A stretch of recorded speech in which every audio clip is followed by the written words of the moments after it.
With the level cap changing from level 57 to level 60, that obviously comes with some new builds.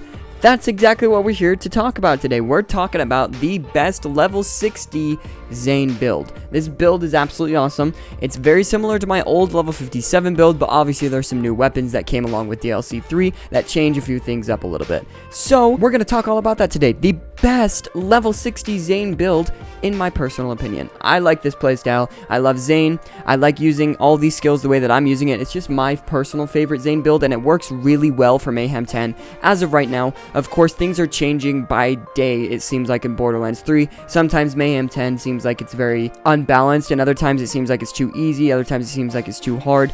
Things are changing pretty quickly. I remember just back a couple of days ago when I said the trash state of Borderlands 3, let's talk about it. I just posted a video about that just a few days ago, and literally the next day, Mayhem 10 pretty much got nerfed quite a bit. The balancing was so much better. It almost seemed a lot easier, things like that. So things are changing pretty quickly, but as of right now, this is probably the best level 60 Zane build, or one of the best. But before we hop into the video, be sure to subscribe to my channel. I post 3 times a week incredibly consistently, so be sure to subscribe to my channel and don't miss a video. I post a ton of awesome things. We do gaming memes, we do Reddit reviews, we do tutorials and walkthroughs and tons of fun, different stuff, and it's a lot of fun, and I post 3 times a week, so be sure to subscribe. And yeah, let's hop right into today's video. Today's video is going to be fun. I love everything Borderlands. I love everything that's new about updates and things like that.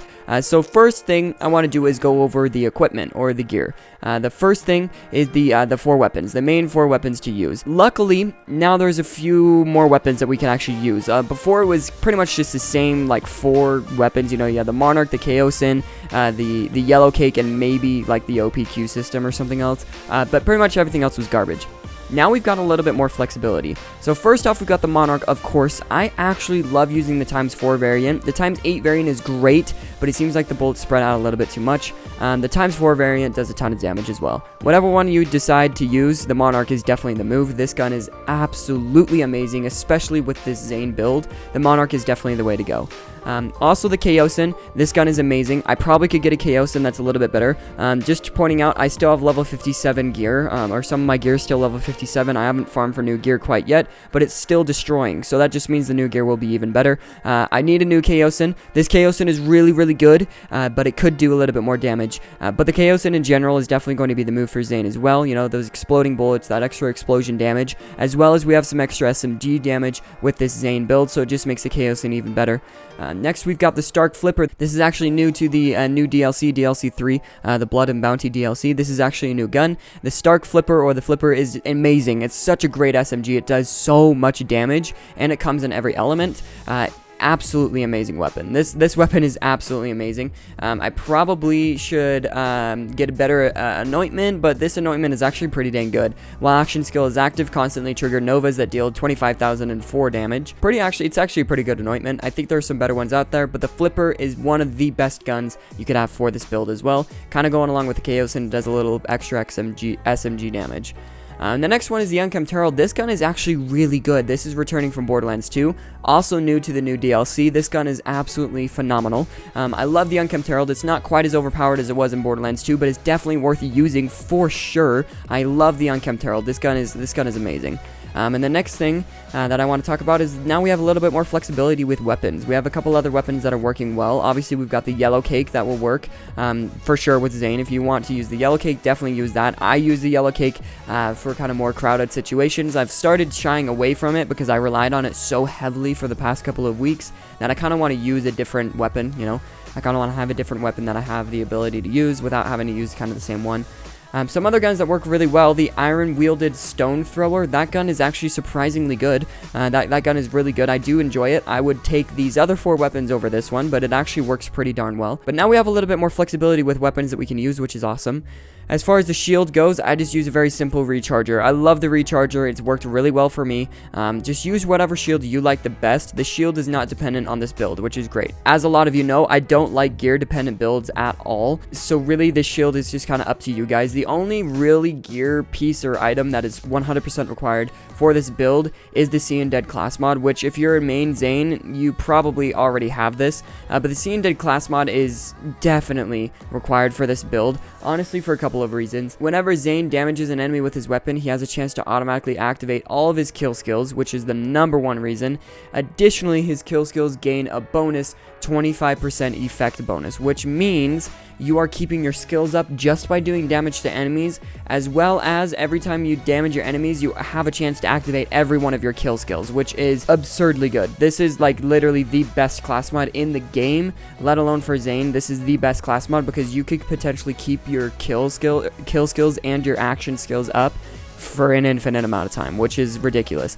As well as we get that bonus SMG damage with the one that I have, which is definitely what you want as well, because I love SMGs. Next, we have the Pearl of Ineffable Knowledge is the artifact I'm using. I think that definitely will help you guys for sure. You know, dealing extra stack damage is 100% the move all the time. As well as I just have the fish slap for my grenade mod. I don't use grenades very much. The only reason I have a grenade mod even equipped is because my drone can drop grenades. So that's why I use the fish slap. Now that we've got the gear out of the way, let's hop right into the skill tree. It's very similar to my other one, so we'll kind of brush by this a little bit quicker. We got Synchronicity. This is whenever one or more of Zane's action skills are active, he gains increased gun damage. Awesome. Spec 5 points into that one. Put 3 points into this one where you and your Digiclone gain increased magazine size. This is pretty much only for you. You don't need your Digiclone doesn't need increased magazine size because you're not using a Digiclone. Next, put 4 points into Borrowed Time. It's just action skill duration. The action skill duration is up by a little bit more. You don't need to put 5 into this because of your class mod. It's obviously helpful to have 4 into this, but putting a full 5 you don't need. Next, put 5 points into Donnybrook. Kill skill. Whenever Zane kills an enemy, he and his Digiclone receive increased gun damage and health regen. So while you're killing an enemy, you're gaining increased, gun damage and health regeneration. Now let's go into, that's just the orange tree. That's not very stacked. The stacked one is the blue tree. First off, you're going to equip the drone for sure, and the augments I have in are Bad Dose. Occasionally shoot out a beam of radiation that weakens and buffs Zane. It weakens enemies and buffs Zane. And then also have Static Fields. Sentinel emits a static field that sends a shock beam to nearby enemies, draining their shields and replenishing Zane's. So you're actually getting more shield when your shock beam is going out. Great skill. Great augment to have on your drone. You're going to put 5 points into Violent Speed. After killing an enemy, you're going to increase movement speed. This is huge. Killing an enemy, granting you access to moving a lot quicker, is going to get you out of a lot of situations. Put 4 points into Violent Momentum. Gun damage is increased while you're moving, so these kind of go hand in hand. The quicker you're moving, the more gun damage you're doing. Put 4 points into Salvation. After killing an enemy, Zane's weapon gains life steal. This is going to help you stay alive, kind of help you give a little bit more life.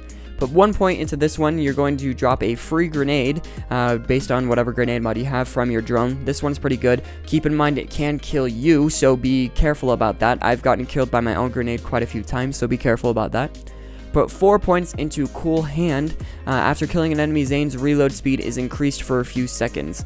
This can stack twice, which means you're just reloading quicker every time you get a kill. Next, all of Zane's kill skills gain increased effect and duration. This just buffs every one of the kill skills we've talked about so far, which is awesome. Next, Violent Violence. After killing an enemy, Zane gains increased fire rate for a few seconds. This effect stacks twice. Then this one, Playing Dirty. After killing an enemy, Zane's next 5 shots all have a chance to fire an additional projectile, which obviously does more damage, which is what you want. And then this one, Good Misfortune. After killing an enemy, Zane gains increased action skill duration. This is awesome. You're going to be wanting your action skills to be up for the most amount of time you possibly can have them up for. So that's awesome. Next, we've got the green tree. Equip the shield or the barrier, and then the 2 augments you want on it are Nantes or some shite. This allows health regeneration and increased reload speed while you're near the barrier. You're always going to be near the barrier because of All-Rounder. Zane's barrier becomes a dome covering all of his sides, which means it's literally all around you. Which is awesome. So definitely the barrier, one of the most powerful things you can have. You're going to be blocking bullets and rockets and so many different things. It doesn't block splash damage though, so if a rocket lands near your feet, you're still going to be dealt splash damage from that rocket, if it's like an elemental rocket, but that's okay because of all the other stuff it deflects is so worth it. You're going to put 2 points into Adrenaline. Action skill cooldown rate. You really don't need your action skill to be cooled down. That's already so quick. You don't need to spec 5 points into that at all. Then you're going to put 5 points into Shield Recharge, Ready for Action, which increases your shield recharge rate and recharge delay. You're going to put 5 points into Brain Freeze, which is probably the most important skill that you can put your points into. Whenever Zane scores a critical hit on an enemy, there's a chance they will be slowed.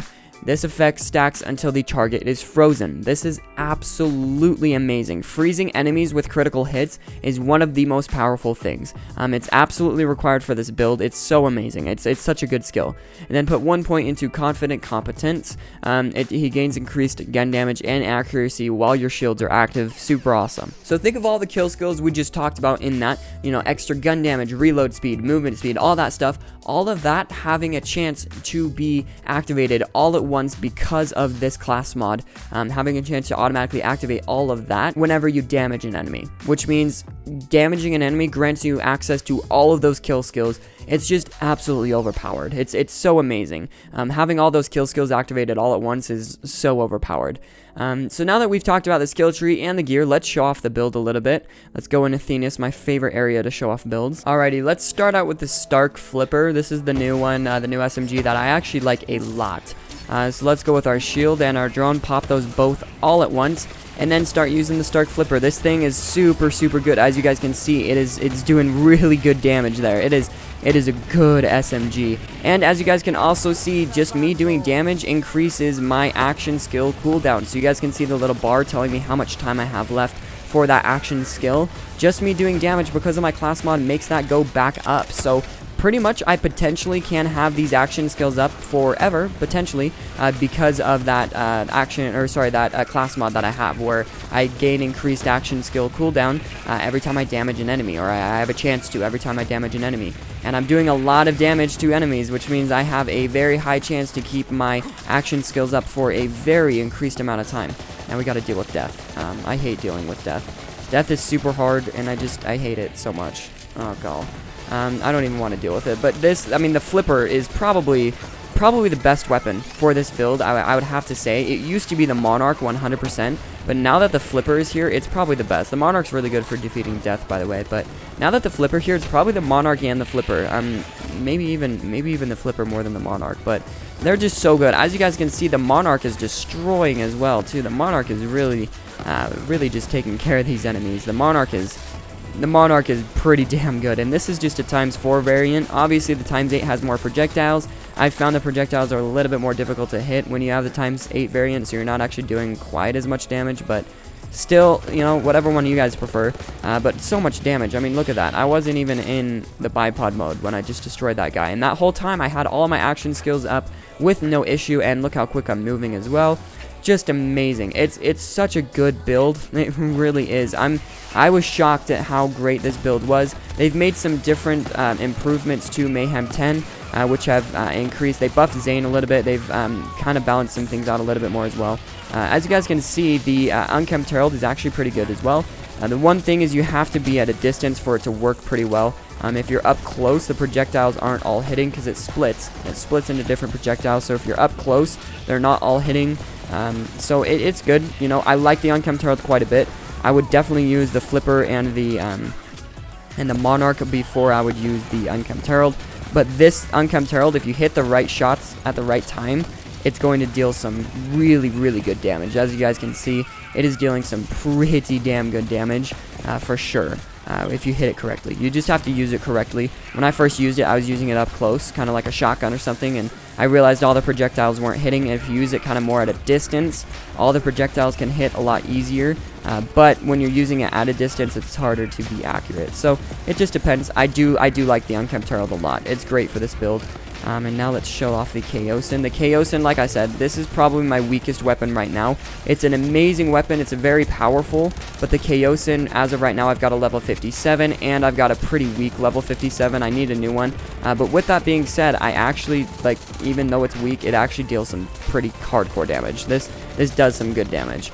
And as you guys can see, when I get criticals, I freeze someone. That is obviously, for obvious reasons, so dang powerful. Dealing critical hits to freeze an enemy or to stop the enemy from moving is just so overpowered. It's actually kind of crazy, and I just got tag teamed by death right there, which is sad, but it's all good because the Monarch or the Flipper could probably do the trick as well. It's just so overpowered that I can just take out that flamethrower heavy with no issue. As you guys can see, this is just a super powerful build, and my shield is already back up. The cooldown for your skills are so short already that it's crazy. It's just, I mean, you do so much damage. I don't even have a level 50 or a level 60 Chaosin, and I'm already dealing so much damage. The flipper is out of control. I hope this thing does not get nerfed, but with how powerful it is right now, I could see it getting nerfed. Unfortunately, it wouldn't shock me, but I hope it doesn't. As of right now, the flipper is absolutely unreal. This gun does so much damage, and I love it. It's so nice having weapons that we can actually use now in Mayhem 10. Weapons that are actually working, that actually do damage, that aren't the Monarch or the Chaosin or the Yellow Cake. It's very nice having some variety now, because for so long we had no variety in Mayhem 10, and now we've got, it seems like, a few more weapons that actually can do something, as well as the fan favorite Unkempt Herald, which is awesome. I love the Unkempt Herald. It's nice seeing that return to the game, and I'm glad that it's not too overpowered as well, like it was in Borderlands 2. It seems to be a little bit more balanced, especially compared to Borderlands 2, but man, I mean, we're just doing damage. All of our kill skills are being activated pretty much all the time. It's just so fun. This is such a good build. I love it. It does a lot of damage. It's been so easy. Well, not so easy. It's been a lot easier to stay alive in Mayhem 10 and to actually like enjoy Mayhem 10 than compared to before. You're able to do so much more damage, and I don't know, I really like it. And that increased magazine size was pretty much the main difference that we had from the level 57 build, was just increasing the magazine size. So that's pretty much it. That's pretty much it for this build. I'm glad things were more balanced. I'm glad we've got more gun types and gun damage and things like that, and I'm glad things were more balanced. I'm glad we got other guns we can use. It's a lot nicer. Let me know what you guys think about this build. Let me know if you personally think there could be different improvements we can make to the build. I love this build. It's working really well, as you guys saw, so thank you guys so much for watching. Like, comment, subscribe, and share. I'm Jdyo. Let me know if there's any improvements you think I can make, and I will see you guys in the next episode. Peace out.